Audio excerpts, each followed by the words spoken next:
बातिल से दबने वाले आसमां नहीं हम, बातिल से दबने वाले आसमां नहीं हम।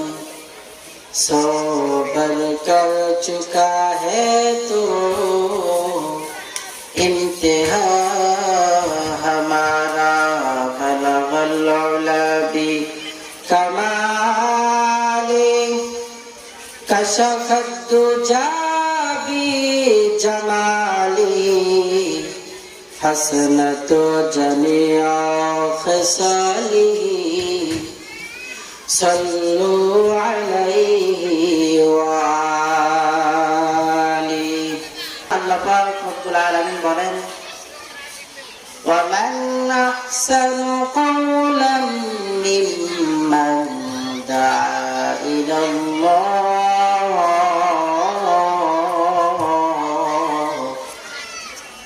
وعمل صالحا وقال إنني من المسلمين। জোরে বলেন আল্লাহু আকবার।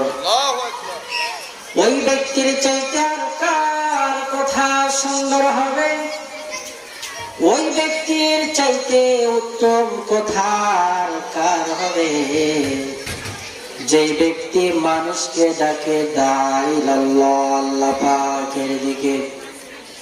আমার ভাইরা ভালো মতো খেয়াল করতে হবে, যেই ব্যক্তি মানুষকে ডাকে একমাত্র রবের দিকে, ভিন্ন কোন ইলাহের দিকে নয়, ওই ব্যক্তির কথার চাইতে দামি কথার জমিনের মধ্যে কারো হতে পারে না। কিন্তু বড় দুঃখজনক হলো সত্য, আজকে যদি আমরা মোল্লা মুন্সিরা মানুষকে আল্লাহ পাকের দিকে ডাকি, তাহলে দেশে একদল মানুষ আছে যারা আমরা মোল্লা মুন্সি আলেম ওলামাদেরকে জঙ্গিবাদ এবং মৌলবাদ বলে গালি দেয়। কথা বলেন ঠিক কিনা? وعمل صالحا وقال إنني من المسلمين। আমাদের সর্বপ্রথম উত্তম আমাদের পরিচয় হলো, সর্বশ্রেষ্ঠ পরিচয় হলো وقال إنني من المسلمين, আমি একজন মুসলমান। একজন মানুষের সর্বশ্রেষ্ঠ পরিচয় হলো আমি একজন মুসলিম, আমি মুসলমান। আল্লাহ পাক রব্বুল আলামিন আমাদেরকে সৃষ্টি করার পরে আশরাফুল মাখলুকাত বলে ঘোষণা করে দিয়েছেন। আল্লাহ পাক রব্বুল আলামিন সর্বপ্রথম বাবা আদমকে বানিয়েছেন। আদম আলাইহিস সালামকে সর্বপ্রথম সর্বশ্রেষ্ঠ মহামানব বলে আল্লাহ তাআলা ডেকেছেন। আমরা মুসলমান, আমাদের সর্বপ্রথম কাজ হলো আমাদের ঈমানের গুণে গুণান্বিত হতে হবে। একজন মুসলমানের সর্বশ্রেষ্ঠ সম্পদের নাম হইল ঈমানের সম্পদ। সর্বশ্রেষ্ঠ মাখলুকের সর্বশ্রেষ্ঠ পরিচয় আমি একজন মুসলমান। মুসলমানের পরিচয় দেওয়ার পরে আমার সর্বশ্রেষ্ঠ সম্পদের নাম হইল ঈমানের সম্পদ। যে ব্যক্তি ঈমান নেই সেই ব্যক্তির কিছুই নেই। যে ব্যক্তি ঈমান হারা ওই ব্যক্তি সর্বহারা। একজন মানুষ দুনিয়াতে বসবাস করেন, তার হাজারো কোটি টাকা আছে, ব্যাংক ব্যালেন্স বাড়ি গাড়ি সব আছে, কিন্তু ঈমান নাই।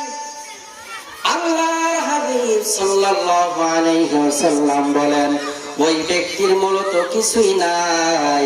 আর যেই ব্যক্তির টাকা পয়সা বাড়ি গাড়ি ব্যাংক ব্যালেন্স কিছুই নাই, কিন্তু ঈমান নামক সম্পদ আছে, আল্লাহর হাবিব বলেন এই ব্যক্তির কোনো কিছু না থাকার পরেও সে সবচাইতে দামি। ঈমান খুব দামি সম্পদ। যেই ব্যক্তি ঈমান হারা সেই ব্যক্তি সর্বহারা। ঈমান বিল্লাহি ওয়া মালাইকা, আল্লাহ পাকের প্রতি ঈমান আনতে হবে। ওয়া মালাইকাতিহি ওয়া কুতুবিহি ওয়া রুসুলিহি ওয়াল ইয়াউমিল আখির ওয়াল কদরি খাইরি ওয়া শাররিহি মিনাল্লাহি তাআলা ওয়াল বাসি বাদাল মাউত। আমার ভাইরা, আল্লাহ পাকের প্রতি ঈমান আনতে হবে। আমানতু বিল্লাহি কামা হুয়া বিআসমাই, আল্লাহ পাকের সমস্ত নাম ও গুণের প্রতি আমাদেরকে ঈমান আনতে হবে। আল্লাহ পাক রব্বুল আলামিনের 3000 নাম। কত হাজার নাম?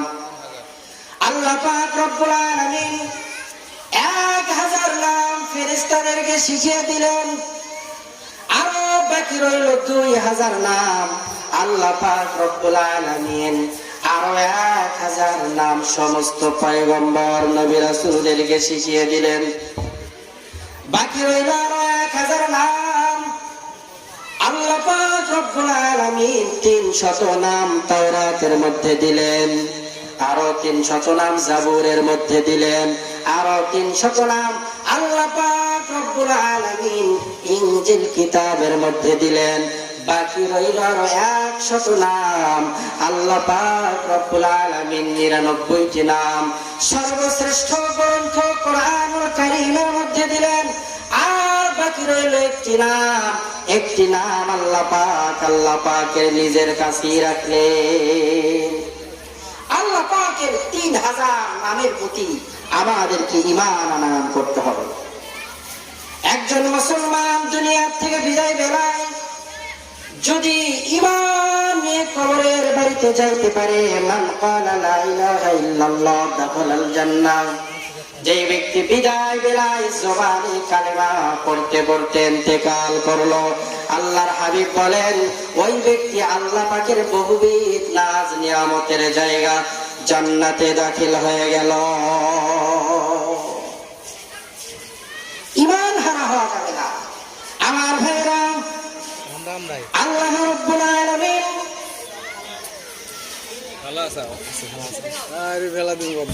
নবী করিম সাল্লাল্লাহু আলাইহি ওয়াসাল্লামের সাহাবী বেলাল রাদিয়াল্লাহু তাআলা চেহারা ছিল কালো কিন্তু অন্তরটা ছিল বড় ভালো।